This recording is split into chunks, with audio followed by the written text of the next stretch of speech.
da Rocha e esse é o primeiro vídeo sobre o primeiro capítulo do livro O Homem é Aquilo que Ele Pensa, de James Allen. Espero que você permaneça mais aqui, acesse os outros vídeos, tem um conteúdo muito especial para você. Como eu já disse, sou o Felipe da Rocha e espero que você se inscreva no canal para não perder os próximos vídeos que estão brilhantes. E sem mais delongas, vamos começar a nossa leitura e conversa a respeito do capítulo 1 do Homem é Aquilo que Ele Pensa, de James Allen.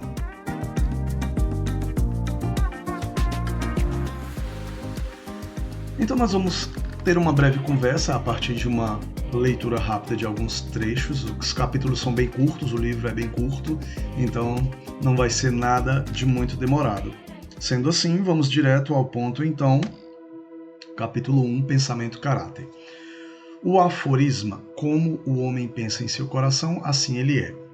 Não somente abrange todo o ser de um homem, mas é tão compreensivo ao ponto de atingir cada condição e circunstância de sua vida.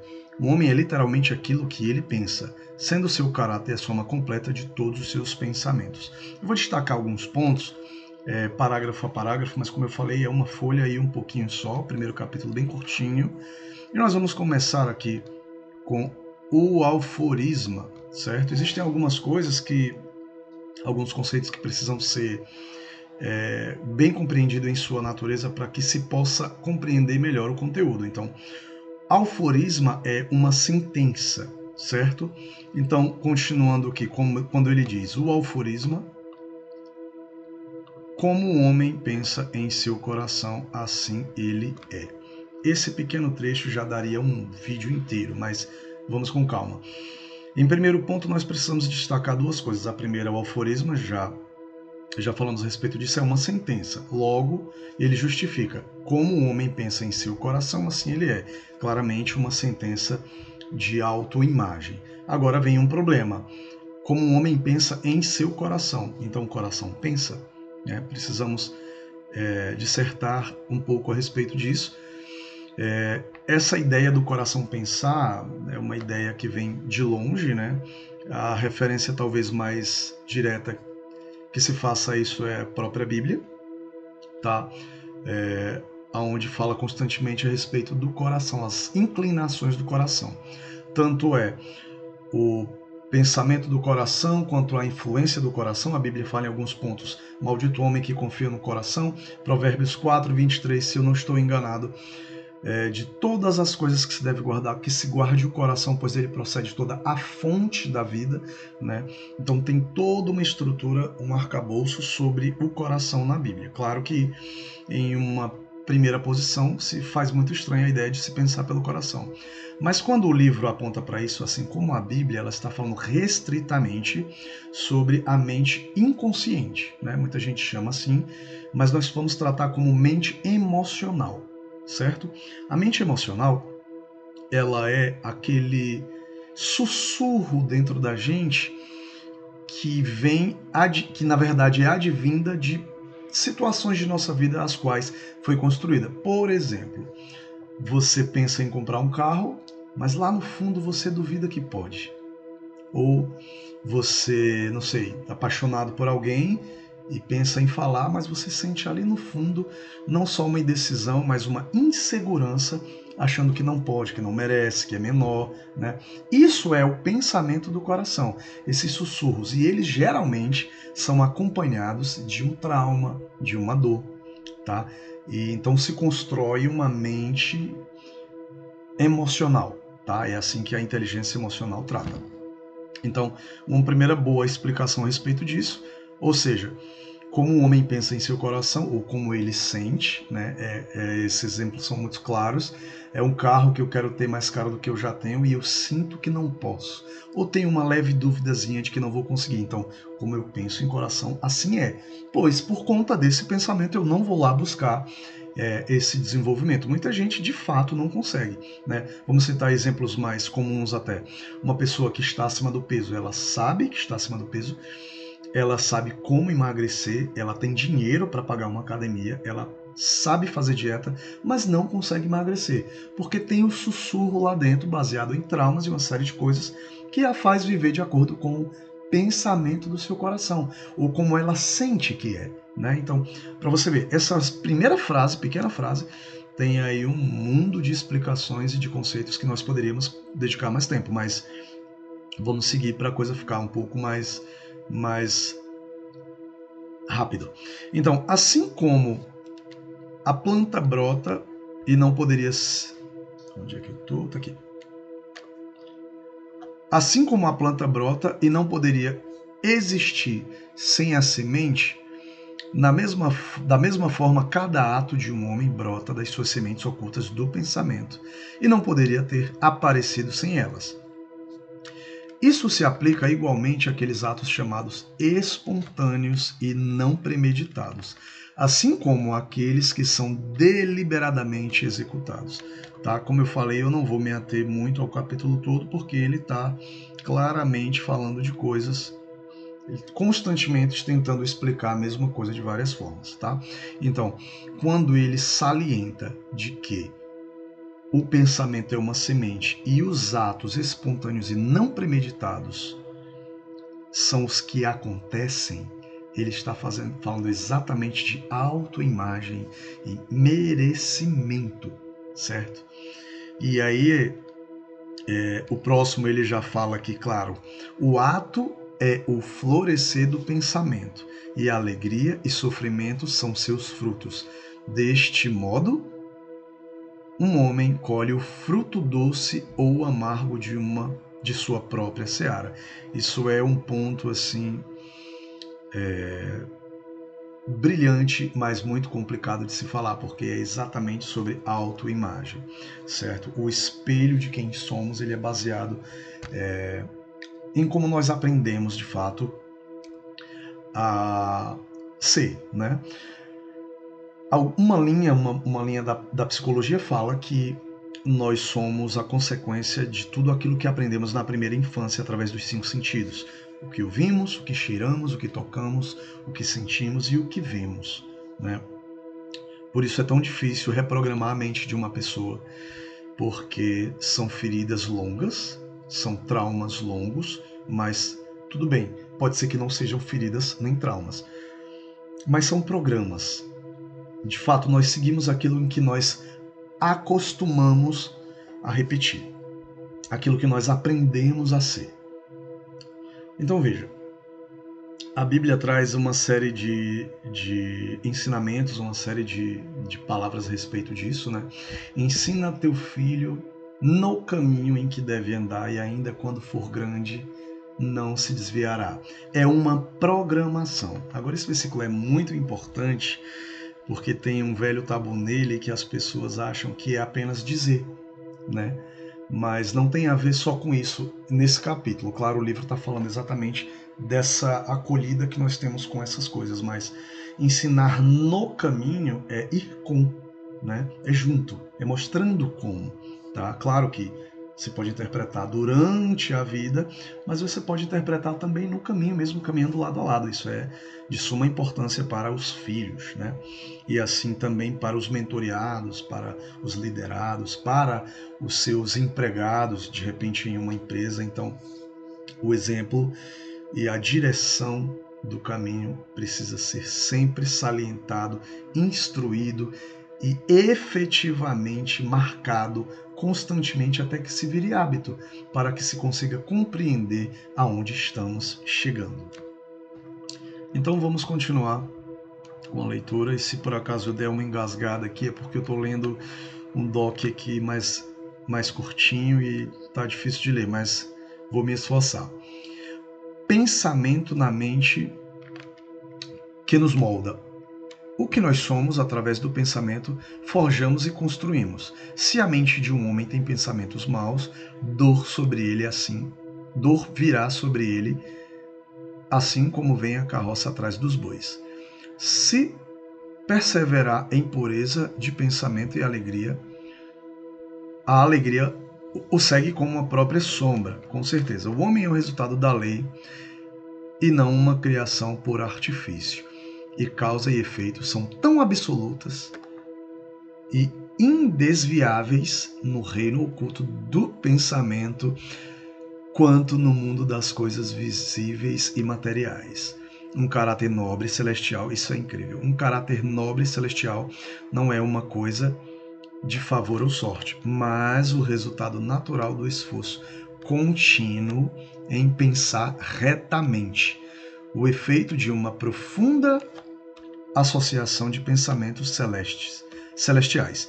Um caráter ignóbil e bestial, pelo mesmo processo, é o resultado de um contínuo acolhimento de pensamentos vis. Ou seja, quando nós estamos falando a respeito de pensamento e caráter, que é algo que é muito mal explicado, né? Que a gente tem umas coisas assim, que são frases meio que senso comum, que são também crenças limitantes, tá? Que nós precisamos tirar do nosso dia a dia, principalmente ao entender. Por exemplo, a ocasião faz o ladrão. É uma verdade que muito se fala, é uma frase que muito se repete, mas é uma crença limitante. Primeiro porque ela não tem uma razão muito distinta, a ocasião não faz o ladrão, a ocasião revela, né? É o que esse livro está dizendo. O caráter é a quantidade de vezes que você dedica ao pensamento. A gente chama isso de conexões dedicadas. Você liga um ponto, é um pensamento. Se você não pensa mais nisso, você nem lembra. Quantas coisas nós já ouvimos, nós já conversamos, nós já lemos e hoje nós não lembramos. Por quê? Porque não tem conexões dedicadas, né? É um alargamento de sinapses. Se eu penso em roubar uma vez, 2 vezes, 3 vezes, 10 vezes, 100 vezes e eu estou constantemente nessa energia, tem um momento em que eu passo até a ensaiar as coisas, não é mesmo? Eu vejo uma moedinha ali no cantinho e eu vejo se não tem ninguém olhando e hoje eu não tive coragem de fazer.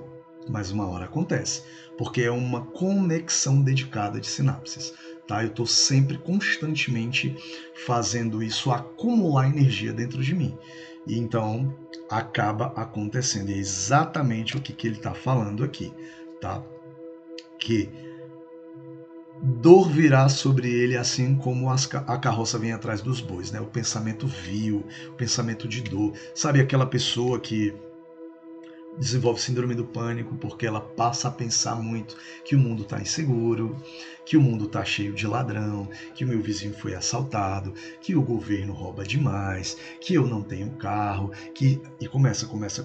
Então você está alimentando uma conexão dedicada negativa, não necessariamente para a insegurança da autopreservação, porém de tanto acumular o pensamento vil, o que acaba acontecendo? Colhendo um fruto mau.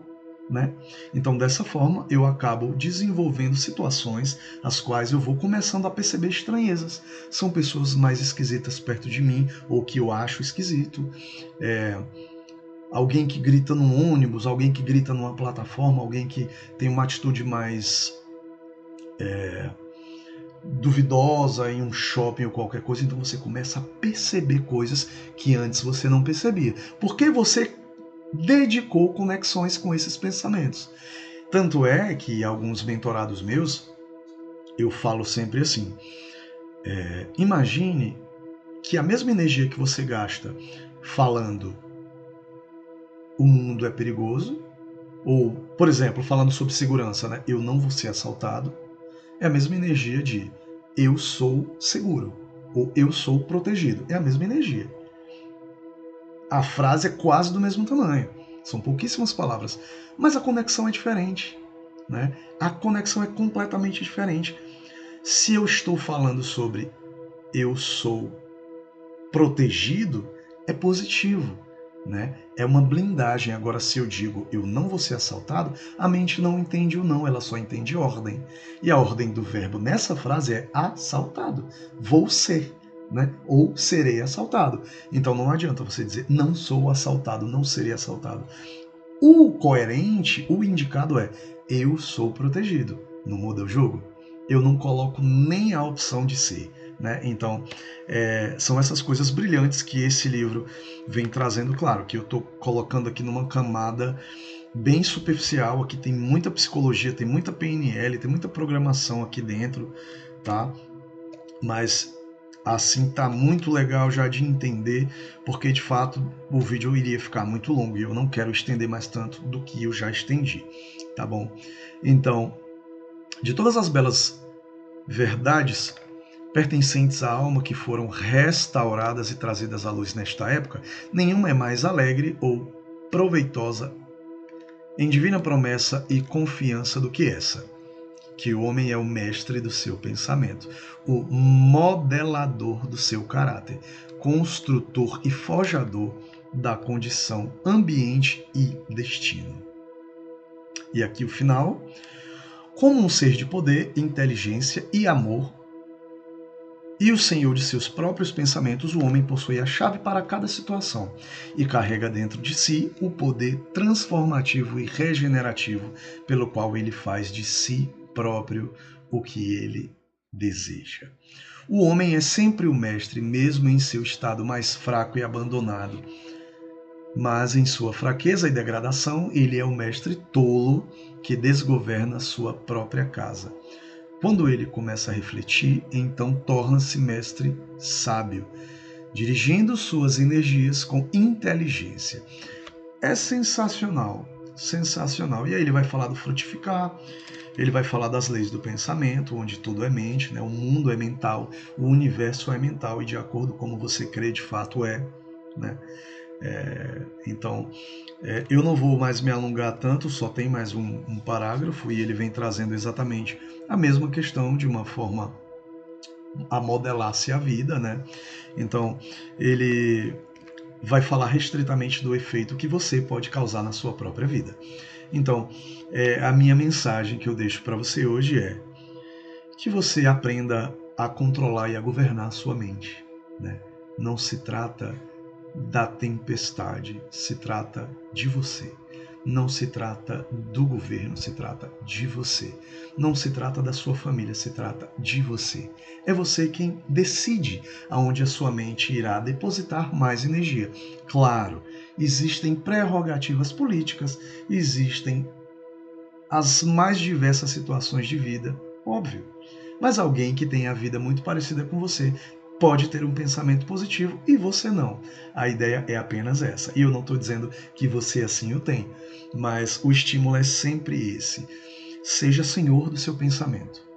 Seja sempre positivo. No livro, que é um dos que eu vou ler também, eu acho que ele deve estar por aqui, Atitude Mental Positiva, do Napoleão Hill, ele trata como um amuleto. É como se você tivesse um amuleto que tem dois lados, um lado positivo e um lado negativo.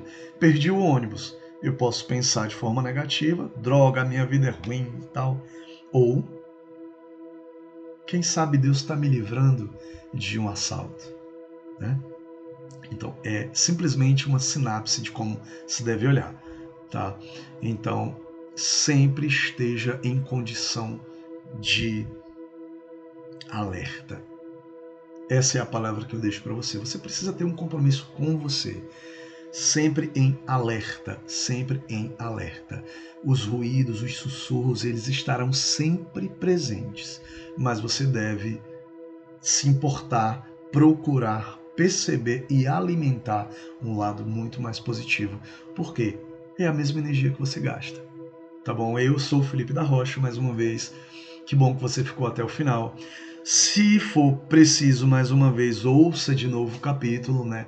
O audiobook tá aqui no canal, tá? Vou lá, vou soltar capítulo a capítulo, batendo esse papo, né? É um projeto piloto. Cada vez vai ser melhor, cada vez vai ser mais bem desenvolvido, mas eu faço com muito amor e muito gosto para ajudar você, para adiantar a sua vida, para que você consiga entender que você é o que você pensa. Um abraço.